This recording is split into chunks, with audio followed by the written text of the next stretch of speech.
Hey guys, welcome back to Loft Sports. I'm Tyler. I'm Seth. Today we're going to be looking at the Week 5 reaction for the college football season. Kind of a dull week, only a couple games with ranked versus ranked outcomes. Couple of key headlines, though, that emerged from the week. Yeah, I mean, Notre Dame got their follow-up, very good competitive game against Virginia. They were able to pull away. Defense played really good in that game. Big statement win for Notre Dame, trying to continue their playoff hopes no matter how slim they could be at this point. Door hasn't totally slammed shut. Defense took over. Yeah. Good win for us. I'll take it. We move on. Right. Ohio State, sorry. Statement win on the road. Justin Fields looks like the Heisman front runner. Something called Nebraska. Yeah, I want to know what that something is. Yeah. I'll let you dive if you want to. No, I mean, it is what it is. Nebraska was embarrassed on national TV for what seems like the however many consecutive time in a row. It is what it is. Our program is in a complete rebuilding stage. It's just going to take more time. I didn't think we had a chance at winning, but I also didn't think the game would be over after 2.5 drives. And I didn't think Adrian Martinez would look like a person who's never picked up a football before and threw it in his life. So things need to be corrected quick for Nebraska to stay on schedule with trying to compete in this West. Doesn't look like they'll be able to right now, but things need to change quick. I mean, you can go ahead and say a few thoughts on yours. Ohio State, I want to focus more on them in this because the praise they deserve. A lot of people thought this would be a tougher game, and maybe Ohio State is just that good. There's still a lot of football to be played. Justin Fields, Georgia might regret letting this kid go. He looks awesome, as good as Fromm has been. Well, they didn't choose to let him go. He chose to leave because of some racial slurs hurled at him. But if he was the starting quarterback, he might have been okay with it. Yeah, I mean, you never know. Might be more to it than that. But Ohio State, the focus should really be on them. They look like a complete team, dominant defense, high-scoring offense. They look really good. Washington with a big win against USC. Kind of the last chance, maybe between them and Oregon for the Pac-12's playoff hopes. There's no chance for the Pac-12. I almost don't even care about the conference anymore this year, just because none of their teams are going to even be in the playoff picture. I don't think. But there's still some good teams in there that I definitely challenge for some New Year's Six spots, some really good bowl games. They're just a head and shoulders below everybody else, I believe. I think they're the worst Power 5 conference out there. Yeah, it's between them and the ACC if you throw out Clemson. Speaking of Clemson, my goodness, I don't know what's going on with them. Trevor Lawrence has looked terrible this year. Yeah. They barely get a win over North Carolina. Yeah, that one was pretty surprising. Got to give Mac Brown credit. I mean, there's one thing. I've certainly never really liked Mac Brown just because Nebraska, Texas, but I've always respected him and what he does on the field. He has a way to motivate his players that are unlike very many coaches. He's got a special gift for that, and that showed the day. I thought his decision to go for 2.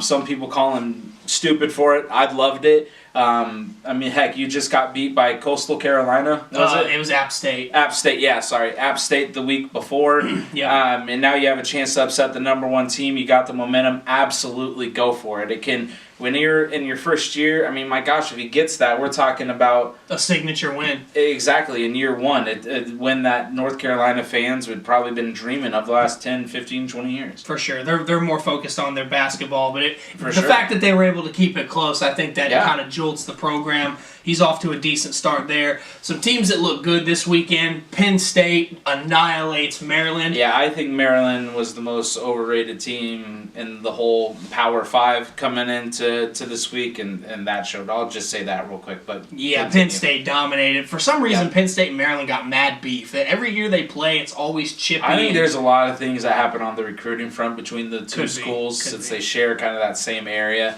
But yeah, it's always seems like when they play, it's a chippy game, and I don't know why, because Maryland, for the last 10 years, doesn't even belong on the same field as them. That's right. Oklahoma played a little defense. Only held Texas Tech to 16. Jalen Hurts continues to be one of the top 2 or 3 players in the country. Yep. I like what I'm seeing from the Sooners so far. Yeah, I mean, we know what Oklahoma's going to do. They're going to score points on everybody, move the ball on everybody. That's even including your 2-3 elite teams in the country.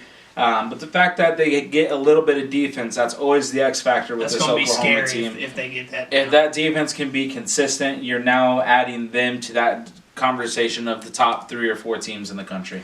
Auburn with another nice-looking win. Their offense finally got going. I think they hung over 50 on Mississippi State. Not that Mississippi State's elite, but when you play divisional opponents like we saw with Clemson going on the road against Carolina, conference games are always tough. Auburn dominated. They continue to pick up steam. That familiarity, just playing a team over and over, it kind of creates that just tougher game. I mean, we saw that with Wisconsin and Northwestern as well. But yeah, I mean, Auburn has looked very impressive. Their quarterbacks, I think, really starting to get into a groove. I think Auburn's at a stage now where they're actually only going to get better and grow as a football team. They're a scary contender as someone who can knock off a couple teams that are towards the top of this SEC. And then finally, Utah with a nice bounce-back win over Washington State. Another team in the Pac-12 that already has a loss. Faint hopes, but for Utah, it was a good bounce-back win. Who looked bad this weekend? I'm going to say it just because they've looked so damn good the last few weeks. I thought Wisconsin looked bad. I'm going to throw them in there. I know they won the game. Northwestern hasn't been playing good all year, and I know we've just talked about having familiar opponents, and Northwestern's built to play against a team like Wisconsin, but that was not the same Wisconsin team that just throttled Michigan. Yeah, they need maybe to a develop hangover consistent. there. And it could be, but Wisconsin, you always expect better from them just because they have that consistency of just being such a great team. I was a little disappointed in them. My 2 teams are A&M, barely beat an awful Arkansas team on a neutral field. Yeah. For whatever reason, this game is always close between these two, but Arkansas is terrible. They're big rivals. That's the traditional rivalry between the two schools. That's one of those games I think it's almost like Arkansas's Super Bowl for I get that, but A&M is supposed to be taking a next step, and they just don't look like they're moving forward. I think they might finish with 7 wins if they're lucky this year. And then Michigan State had a nice win against Northwestern last week. They regressed this week. They had to hold on and barely beat Indiana with a late field goal. Might have been looking ahead to Ohio State next week, so I'll give them a little bit of a break. But Michigan State has been very inconsistent this year. Do you have a player of the week? I don't have necessarily a player of the week. I just have a team of the week.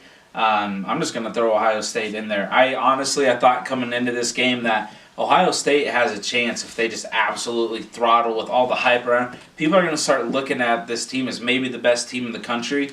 A dominant defense, a special player at quarterback, endless 4 or 5-star talent all the way around. J.K. Dobbins is playing the best he's played his whole career.